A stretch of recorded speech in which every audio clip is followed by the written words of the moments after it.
Assalamualaikum warahmatullahi wabarakatuh. Perkenalkan, nama saya Aulia Mufidah Nur dari kelas 11 IPA 5. Di sini saya akan menjelaskan tentang Perang Diponegoro.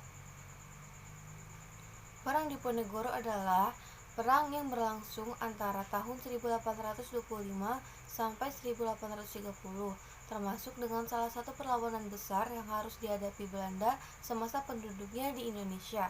Pasalnya, pertempuran yang bermula di Yogyakarta ini meluas ke banyak daerah di Jawa, hingga sering disebut dengan Perang Jawa.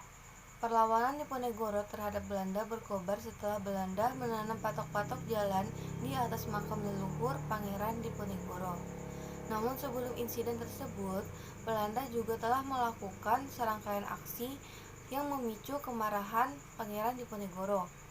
Perang Diponegoro berakhir setelah 5 tahun dengan dampak yang sangat serius bagi Indonesia. Proses terjadinya Perang Diponegoro.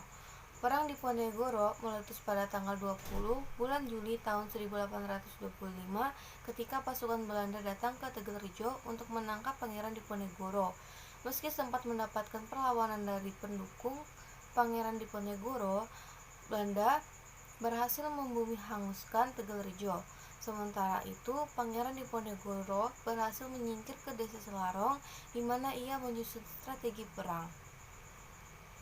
Berikut ini beberapa strategi perang Diponegoro. Yang pertama, merencanakan serangan ke Keraton Yogyakarta dengan mengisolasi pasukan Belanda dan mencegah masuknya bantuan dari luar. Yang kedua, mengirim utusan kepada para bupati dan ulama agar bersiap melawan Belanda. Yang ketiga, memilah bangsawan yang dinilai sebagai lawan dan kawan. Yang keempat, membagi wilayah perang dan pertahanan Perang Diponegoro, dipimpin langsung oleh Pangeran Diponegoro yang didampingi pamannya, Pangeran Mangkubumi Alibasya Sentot Prawirodirjo, sebagai Panglima Muda, dan Kiai Mojo bersama murid-muridnya. Strategi banting stelsel Belanda menghadapi perlawanan Diponegoro yang terus meluas.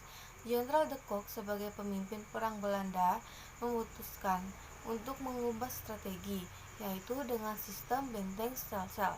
Dengan strategi ini, perlawanan Diponegoro di berbagai tempat berhasil dilumpuhkan Belanda, hingga ruang geraknya menjadi semakin sempit. Selain itu, para pemimpin yang membantu Pangeran Diponegoro banyak yang tertangkap. Kendati demikian, belum ada tanda-tanda bahwa perlawanan Diponegoro akan berakhir. Akhir dan hasil Perang Diponegoro, pertempuran sengit antara Belanda dan Pangeran Diponegoro, baru berakhir pada tanggal 28 Maret tahun 1830. Kala itu pasukan Pangeran Diponegoro dijepit di Magelang oleh Jenderal de Kock demi membebaskan sisa pasukannya. Pangeran Diponegoro rela menyerahkan diri. Pangeran Diponegoro kemudian ditangkap dan diasingkan ke Makassar hingga akhir hidupnya. Perang Diponegoro pun terjadi selama 5 tahun dan menimbulkan dampak yang sangat besar. Berikut ini adalah beberapa dampak Perang Diponegoro bagi Indonesia, yaitu menelan korban tewas sebanyak 200.000 jiwa penduduk Jawa. Kekalahan Pangeran Diponegoro menegaskan penguasaan Belanda atas Pulau Jawa, raja dan bupati Jawa tunduk kepada Belanda. Sekian dari saya. Wassalamualaikum warahmatullahi wabarakatuh. Mohon maaf bila ada kesalahan dan terima kasih.